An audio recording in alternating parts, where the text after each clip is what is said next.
আজকের ক্লাসে আমরা শিখব PNG ট্রি কি। আজকের ক্লাসে PNG ট্রি সম্পর্কে জানতে হবে যে PNG ট্রি কি, PNG ট্রিতে কি কাজ হয়, PNG ট্রিতে কিভাবে আমরা কাজ করব। তো ফার্স্ট অফ অল আমাদের যেটা করা লাগবে সেটা হলো আমাদের PNG ট্রি লিখে সার্চ করা লাগবে। PNG ট্রি লিখে সার্চ করার পর আমাদের সামনে এইরকম একটা ওয়েবসাইট চলে আসবে। আমাদের এই ওয়েবসাইটে যাওয়া লাগবে। এই ওয়েবসাইটে আসার পরে দেখতে পাচ্ছি যে PNG ট্রি এর যে ইন্টারফেস অনেকটা লুকসটাই অনেকটা এরকম। তো এখন এইখানে যদি আমরা কাজ করতে চাই তাহলে আমাদের ফার্স্ট অফ অল একটা অ্যাকাউন্ট ক্রিয়েট করতে হবে। উইথআউট অ্যাকাউন্ট আমরা কিন্তু এইখান থেকে কোনোভাবেই কন্ট্রিবিউটর বা সেলার অ্যাকাউন্ট ক্রিয়েট করতে পারবো না। তাহলে ফার্স্ট অফ অল আমরা এখানে অ্যাকাউন্ট ক্রিয়েট করব। অ্যাকাউন্ট ক্রিয়েট করার জন্য আমরা এখানে একটা অপশন দেখতে পাচ্ছি সাইন আপ। আমরা সাইন আপ অপশনটিতে ক্লিক করব। এইখানে ৩ টা অপশন চলে আসছে। Continue with Google, continue with Facebook, continue with Twitter. আর আরেকটা অপশন এখানে দেখতে পাচ্ছি কন্টিনিউ উইথ মেইল। আমরা এই ৩ টার একটাতেও সিলেক্ট করব না। আমরা সরাসরি কন্টিনিউ করব মেইলের সাথে। তাহলে এখান থেকে কন্টিনিউ উইথ মেইল অপশনটাতে ক্লিক করলাম। এইখানে ফার্স্ট এ যেটা দেখতে পাচ্ছি সেটা হলো ইউজার নেম। আমাদের একটা ইউজার নেম দিতে হবে যেটা ইউনিক হওয়া লাগবে। আমরা এখান থেকে ইউজার নেমটা দিয়ে দিচ্ছি। এরপর আমাদের এখানে মেইল অ্যাড্রেসটা দেওয়া লাগবে। এরপর হচ্ছে পাসওয়ার্ড। পাসওয়ার্ড দেওয়ার যে প্রসেস সেটা আমরা আগের ক্লাসে দেখেছি। কোন প্রসেস মেইনটেইন করে পাসওয়ার্ড দিতে হবে। আমাদের এট লিস্ট 8 ক্যারেক্টার হতে হবে। সেই 8 ক্যারেক্টার এখানে আমরা সেইভাবে যেভাবে আগেরটাতে পাসওয়ার্ড দিয়েছিলাম ঠিক সেম প্রসেস মেইনটেইন করে এখানেও পাসওয়ার্ডটা দিয়ে দিব। এখান থেকে রেজিস্টার, ভেরিফাইড আমরা চলে যাব আমাদের মেইলে। PNG ট্রি থেকে আমাদের একটা মেইল চলে আসছে। এই যে এখানে আমরা দেখতে পাচ্ছি এই যে লিঙ্কটা PNG ট্রি থেকে দিয়ে দিছে, এখানে একটা ক্লিক করব। আমাদের অ্যাকাউন্টটা ভেরিফাই হয়ে গেছে। তো এই যে অ্যাকাউন্টটা ভেরিফাই হইলো, এখন আমাদের এইখানে কন্ট্রিবিউটর হওয়া লাগবে। সো কন্ট্রিবিউটর না হলে আমি যেটা করতে পারবো না সেটা হলো আমরা এখানে কোনো ফাইল দিতে পারবো না। তাহলে কন্ট্রিবিউটর হওয়ার জন্য যে প্রসেস সেই প্রসেসটা এখন আমরা মেইনটেইন করব। কিন্তু তার আগে আমরা এই প্রোফাইলটাকে একটু কাস্টমাইজ করব। আমরা প্রোফাইলে চলে যাব এখান থেকে। প্রোফাইলে আসার পরে এই যে মাই প্রোফাইলে এসে এখান থেকে আমাদের নামটা দেওয়া লাগবে। তো আমি এখানে নাম দিয়ে দিচ্ছি। তাহলে আমরা যেহেতু এখানে গ্রাফিক্স রিলেটেড কাজগুলো বেশি করব, সেক্ষেত্রে আমরা এখানে গ্রাফিক্সটাকে সেট করে দিব। এরপর এখান থেকে ফোন নাম্বার যদি ফোন নাম্বার থাকে সেক্ষেত্রে ফোন নাম্বার দিয়ে দেওয়াটা বেটার। না দিতে চাইলেও প্রবলেম নাই। তবে যখন প্রফেশনাল কোনো কাজ করব অবশ্যই ফোন নাম্বারটাও ইউজ করব এখানে। লোকেশন বাংলাদেশ। এইখানে যে অপশনটা আসছে সেটা হলো নোটিফিকেশন। আমি কোনো নোটিফিকেশন চাই কিনা PNG ট্রি এর। সো সেক্ষেত্রে এটাকে আমরা অন করে দিব। বাট এটা না দেওয়াটাই বেটার। রিজন হলো এটার নোটিফিকেশনটা একটু বেশিই আসে। অন্যান্য সাইটের তুলনায় PNG ট্রি তে নোটিফিকেশন বেশি আসে। সো আমরা এই জায়গাটাতে ইগনোর করব। এখন আমরা এখান থেকে সেভ করে দিতে পারি। আমাদের যা দরকার ছিল এখান থেকে কিন্তু সেগুলো ফুলফিল করে দিছি। এখন এখান থেকে সেভ অ্যান্ড চেঞ্জ অপশনে ক্লিক করলে আমাদের এই ইনফরমেশন গুলো কিন্তু সেভ হয়ে গেল। এখন আইডি তো আমাদের সেভ হয়ে গেছে। আমাদের আইডি অ্যাকাউন্ট ক্রিয়েট ডান। আমাদের এখন যেটা করা লাগবে সেটা হলো কন্ট্রিবিউটর হওয়া লাগবে। কথা হলো কন্ট্রিবিউটর আমরা কিভাবে হব এখন? কন্ট্রিবিউটর হওয়ার আগে এখানে আরো কিছু ইনফো আমরা একটু জেনে নেই। যেমন এখান থেকে ডেইলি আমরা ডাউনলোড করতে পারবো একটা। এই অ্যাকাউন্ট দিয়ে বর্তমানে যে অ্যাকাউন্টটা ক্রিয়েট করলাম, আমরা এই অ্যাকাউন্ট দিয়ে এভরিডে একটা করে ফ্রি সোর্স ডাউনলোড করতে পারবো। যেহেতু আমি এখান থেকে আর্নিং করব, সো আমার তো ডাউনলোডের প্রয়োজন নাই। আমার দরকার হচ্ছে এখানে আপলোড দেওয়া। সো আপলোড দেওয়ার জন্য আমাদের এই যে এখানে একটা অপশন দেখতে পাচ্ছি সেটা হলো মাই আপলোডস। এই মাই আপলোডস অপশনটাতে যখন আমরা ক্লিক করব, ক্লিক করার পর এই যে এখানে লেখা আছে টু আপলোডেড। সো এই অপশনটাতে আমরা ক্লিক করব। এরপর এখান থেকে জয়েন আস নিচের দিকে চলে আসবো। এটা টার্মস কন্ডিশন। এটা অবশ্যই আমাকে পড়া লাগবে বা এটা পড়ার পরে এখান থেকে আমাদের টার্মস কন্ডিশনটাকে এই যে এখান থেকে ক্লিক করে টিক দিয়ে দেওয়া লাগবে যে আমি এটা পড়েছি, এই পলিসি মেইনটেইন করে আমি সকল কাজ করব। আমরা যদি কেউ চাই এটাকে পড়ে তারপরে এখানে টিক দিয়ে তারপরে কন্টিনিউ করতে সেক্ষেত্রে করতে পারি। আর এটা বেটার, এটা এগ্রি না করলে কিন্তু আমরা এইখানে কন্ট্রিবিউটর হইতে পারবো না। সো আমরা এই অপশনটাতে ক্লিক করে দিব। এখন এইখানে আমরা যদি একটু লক্ষ্য করি দেখা যাচ্ছে কিছু অপশন চলে আসছে। যেমন হচ্ছে নেইম। আমাদের এখান থেকে নেইমটাকে সিলেক্ট করে দেওয়া লাগবে। তাহলে আমরা এখানে নেইমটা দিয়ে দিচ্ছি। অবশ্যই ভোটার আইডি কার্ডে যে নাম আছে সেই নামটাই এখানে দেওয়া লাগবে। এইখানে যেটা আসছে সেটা হলো অথর ইউজার নেম। আমরা কিছুক্ষণ আগে ফার্স্ট এর দিকে অ্যাকাউন্ট ক্রিয়েট করার সময় যে ইউজারটা দিয়েছিলাম সেইটা আমরা এখানে দিয়ে দিব। কান্ট্রি, সিটি, এরপর এনআইডি নাম্বার। অবশ্যই আমাকে এই নাম্বারটা ফিল আপ করা লাগবে। আমরা যদি এই এনআইডি নাম্বার ফিল আপ না করি, ফোন নাম্বার না দেই বা কনট্যাক্ট ইমেইল না দেই, সেক্ষেত্রে আমরা অনেক সময় যেটা হতে পারে সেটা হলো অ্যাকাউন্টটা আমাদের ডিসেবল হয়ে যেতে পারে। কারণ এখানে কোন ট্রাস্ট ইস্যু কাজ করে না। আমি আসলেই রিয়েল অর রোবট কোন কিছুই কিন্তু অ্যালগরিদম বুঝতে পারবে না। সো যার জন্য আমাদের এই অপশন গুলোকে ফুলফিল করে দেওয়া লাগবে। তো এইখান থেকে আমি জাস্ট আপাতত ফেক কিছু ইনফরমেশন ইউজ করতেছি। আমি এখানে এনআইডির একটা ফেক নাম্বার দিয়ে দিচ্ছি।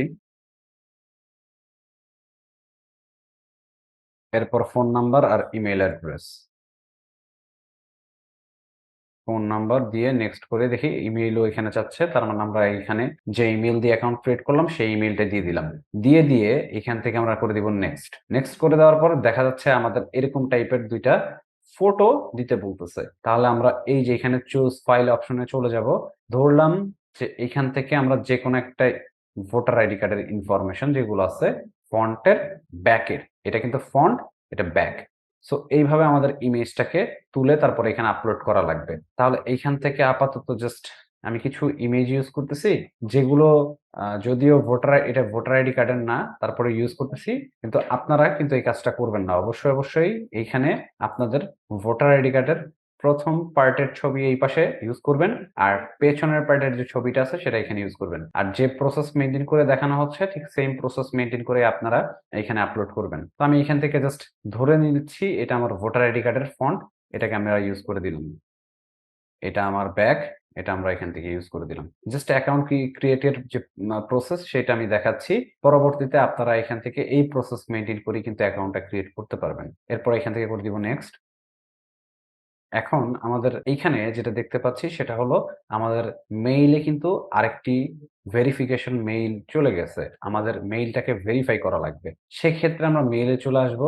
মেইলে চলে আসার পর আমরা যদি এখানে একটু রিফ্রেশ দেই, রিফ্রেশ দিলে দেখা যাচ্ছে এখানে কোনো মেইল নাই। এখন মেইল যদি না থাকে সেক্ষেত্রে আমরা এই যে এখানে ইম্পোর্টেন্স লিখা আছে, এই ইম্পোর্টেন্ট অপশনটাতে ক্লিক করব। এই যে PNG ট্রি থেকে একটা কংগ্রাচুলেশনস মেসেজ বা কংগ্রাচুলেশন মেইল কিন্তু আমাকে থ্রো করা হইছে।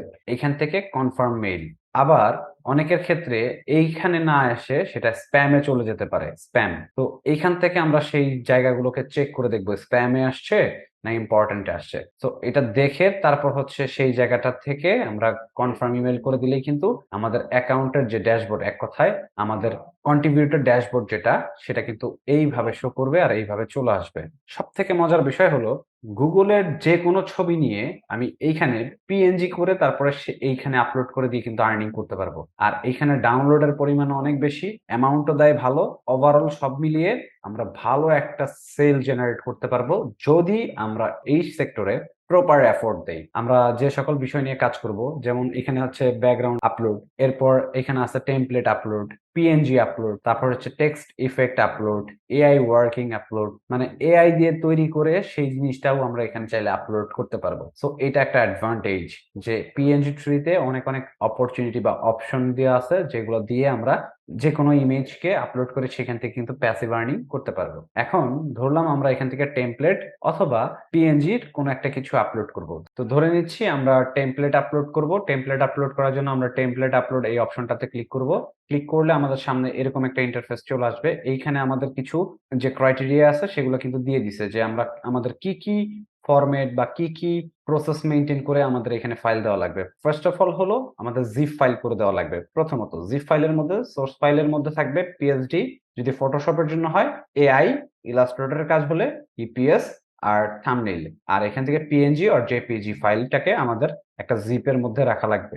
এটা হচ্ছে প্রথমটা।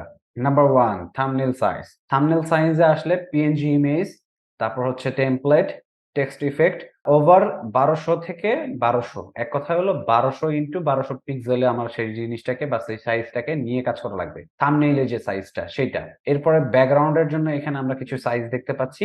ব্যাকগ্রাউন্ডের জন্য আমরা এই সকল সাইজ নিয়ে কাজ করতে পারবো। কালার মোড এখান থেকে 8GB ইউজ করতে হবে। ভেক্টর sRGB, এটা হলো PSD ফাইলের জন্য।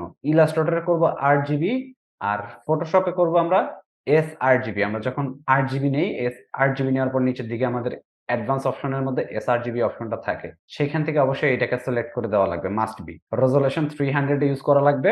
সোর্স ফাইল, এখান থেকে আমাদের সোর্স ফাইল সাইজ যেটা আছে, আমাদের যে মেইন ফাইল সাইজ, সেই ফাইল সাইজের যে মেজারমেন্ট এখানে আমরা দেখতে পাচ্ছি সেটা হলো 2500 ইন্টু 2500। সো মোটামুটি এই ফাইলটাকে আমাদের এইখান থেকে নেওয়া লাগবে। তো এখন আমরা জিপ কিভাবে করব? আমরা ধরে নিচ্ছি আমাদের সোশ্যাল মিডিয়ার কোন একটা কাজ আমরা করতেছি, আমরা একটা ফাইলকে জিপ করব। তো আমাদের এখানে প্রথমত যেটা করা লাগবে, এই পিএসডি আর এই জেপিজি বা মকআপ ফাইল যেটা রিনেম করে দুইটাকে করে দিলাম 1। দুইটাকে প্রথমত 1 করা লাগবে। এরপর এই দুইটাকে ধরবো, রাইট বাটন ক্লিক করে সেন্ড টু, এখান থেকে কম্প্রেস জিপ এই অপশনটাতে ক্লিক করে এটাকে করে দিলাম 1।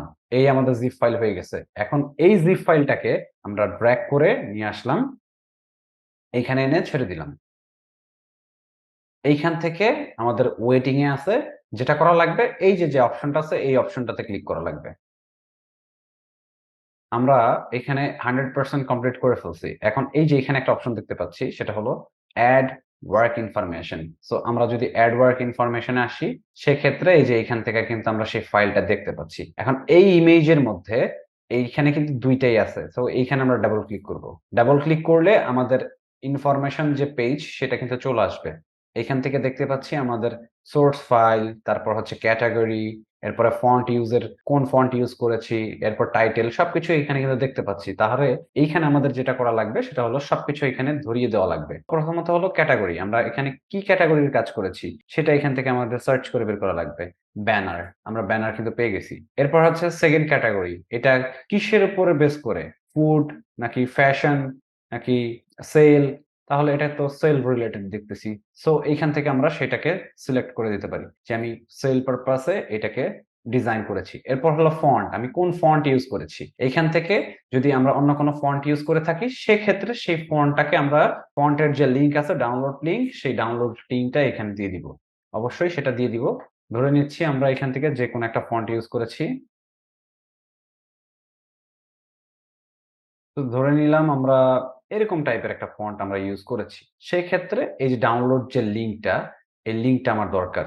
এইখান থেকে কপি লিঙ্ক অ্যাড্রেস। আমরা যদি কপি লিঙ্ক অ্যাড্রেসে এসে কন্ট্রোল ভি দিয়ে এন্টার প্রেস করি, এই যে আমাদের কিন্তু ডাউনলোড লিঙ্ক অ্যাড্রেস এটা চলে আসতেছে। তাহলে কপি হয়ে গেছে। আমরা এখন যেটা করব সেটা হলো এখানে এসে কন্ট্রোল ভি দিয়ে পেস্ট করে দিলাম। আমাদের লিঙ্ক অ্যাড্রেসটা কপি হয়ে গেল। টাইটেল, এখন আমাদের এই ডিজাইনের নামটা কি সেটা আমাদের এখানে দিয়ে দেওয়া লাগবে। অবশ্যই অপটিমাইজ হইতে হবে। আমরা অপটিমাইজ করে তারপরে এই টাইটেলটা দিব। আর অপটিমাইজ কিভাবে করব সেই প্রসেস কিন্তু অলরেডি আমরা জানি। আর যদি নাও জেনে থাকি সেক্ষেত্রে আমরা একটু গুগল সার্চ করব বা একটু ইউটিউবিং করব, তাহলে কিন্তু আমরা সেই অপশন গুলো বা সেই ওয়ে গুলো কিন্তু আমরা জেনে যাব যে কিভাবে আমাদের টাইটেলটা অপটিমাইজ করতে হবে। সো এখানে আমরা একটা টাইটেল দিয়ে দিচ্ছি। এরপর হচ্ছে মেইন কিওয়ার্ডস। এটা কি? মেইন কিওয়ার্ডস এর মধ্যে আমি ৩ টা কিওয়ার্ডস ইউজ করতে পারবো। ২ টা কি ৩ টা। আমরা এখানে মেইন কিওয়ার্ডস গুলোকে এখানে ইউজ করতে চাচ্ছি। তো সেক্ষেত্রে আমরা দিয়ে দিচ্ছি ব্যানার। ৩ টা দিয়ে দিলাম। আর এখান থেকে হচ্ছে সেকেন্ডারি যে কিওয়ার্ডস গুলো আছে সেই কিওয়ার্ডস গুলো আমরা দিব। যেমন হলো Facebook, banner, social media, banner design. So এখান থেকে এট লিস্ট ২০ টা আমাকে দেওয়া লাগবে মাস্ট। এখানে ৫০ টা দেওয়ার কথা আছে। আমি চেষ্টা করব এখানে ৩০ থেকে ৩৫ টা দেওয়ার জন্য। আর এইখান থেকে আমরা যেটা করব সেটা হলো টাইটেল। এটাও এক ধরনের টাইটেল। এখান থেকে আমরা যেটা দেখতে পাচ্ছি, আমরা আমাদের যে টাইটেলটা আছে সেটাই আমরা এখানে দিয়ে দিতে পারি। আর যদি অন্য কোনো ল্যাঙ্গুয়েজে থাকে বাংলা, সেই ক্ষেত্রে আমরা সেটা দিতে পারবো। এটা যদিও আমাদের অপশনাল, এটা ঐরকমভাবে প্রয়োজন নাই। যদি মনে হয় যে না আমি আরো কিছু ইনফরমেশন এড করতে চাই সেক্ষেত্রে সেটা আমরা করতে পারবো। No problem. তো এই হচ্ছে আমাদের অ্যাকাউন্টের প্রসেস, যে আমরা কিভাবে ফাইলটাকে এখান থেকে সেটআপ করে তারপরে এখান থেকে সাবমিট করতে পারি। আমরা এখানে সেভও দিতে পারবো, সাবমিটও করতে পারবো। আমরা এখান থেকে সাবমিট করে দিলাম। এটাকে কেটে দেই। এখন এই যে এখানে কিন্তু আমাদের কোনো ফাইল নাই। আমরা কিন্তু ফাইল দেখতে পাচ্ছি না। সো আমরা যেখানে আসবো এইখান থেকে এই যে অপশন গুলো আছে, ম্যানেজার, আর্টওয়ার্ক ম্যানেজার, এই অপশনটাতে চলে আসবো। আর্টওয়ার্ক ম্যানেজারের মধ্যে আমাদের এখান থেকে লাগবে হচ্ছে সাবমিট টু। আমরা এই যে সাবমিট টু, এখানে কোনটা সাবমিট করেছি কিনা এখান থেকে টেমপ্লেট, পেন্ডিং, এই যে আমরা যদি পেন্ডিং এ চলে আসি তাহলে কিন্তু দেখতে পাচ্ছি যে আমরা মাত্র যে ফাইলটাকে সাবমিট করেছি সেটা কিন্তু পেন্ডিং এ আছে। পরবর্তীতে এটা রিজেক্ট হলে এখান থেকে দেখতে পারবো, পাসড হলে এখান থেকে দেখতে পারবো, পাবলিশ হলে এখান থেকে দেখতে পারবো। আর আর্নিং যেটা আমরা অলরেডি অ্যাকাউন্ট ক্রিয়েট করে একটা ফাইল আপলোড করার সাথে, সাথে $5 পেয়ে গেছি। সর্বপ্রথম এইটা কিন্তু আমি পেয়ে যাচ্ছি একটা ফাইল দেওয়ার সাথে, সাথে। আর উইথড্র করার জন্য আমাদের এখানে বিলিং ইনফরমেশন আছে। সেই বিলিং ইনফরমেশন এ যাওয়া লাগবে। যদি আমরা উইথড্র প্রসেস এ আসি, উইথড্র দিতে চাই, সেক্ষেত্রে আমাদের এখানে উইথড্র নামে একটা অপশন দেখা যাচ্ছে। আমরা এইখান থেকে উইথড্র থেকে আমাদের এই যে এখানে কিছু ইনফো আছে, ব্যাংক অ্যাকাউন্ট, এখানে ব্যাংক অ্যাকাউন্ট যে নাম্বার আছে আমি সেই নাম্বার দিব, এখানে প্রাইস আমার অ্যামাউন্ট দিব। দিয়ে তারপর হচ্ছে এখান থেকে আমরা উইথড্র দিয়ে দিলে আমাদের ব্যাংকের যে অ্যাকাউন্ট যেটা দেওয়া আছে সেই অ্যাকাউন্টটা কিন্তু আমরা সেটাতে পেয়ে যাচ্ছি। আর যেহেতু আমার এখানে অ্যামাউন্ট হয় নাই, সেহেতু আমরা এখান থেকে ১০০ দিলেও কিন্তু এটার জন্য এপ্লাই করতে পারবো না। সো এই এতটুকুই হচ্ছে আমাদের পিএনজি ট্রি এর মেইন কাজ, যে কাজগুলো করে আমরা চাইলে কিন্তু এখান থেকে আর্নিং জেনারেট করতে পারবো।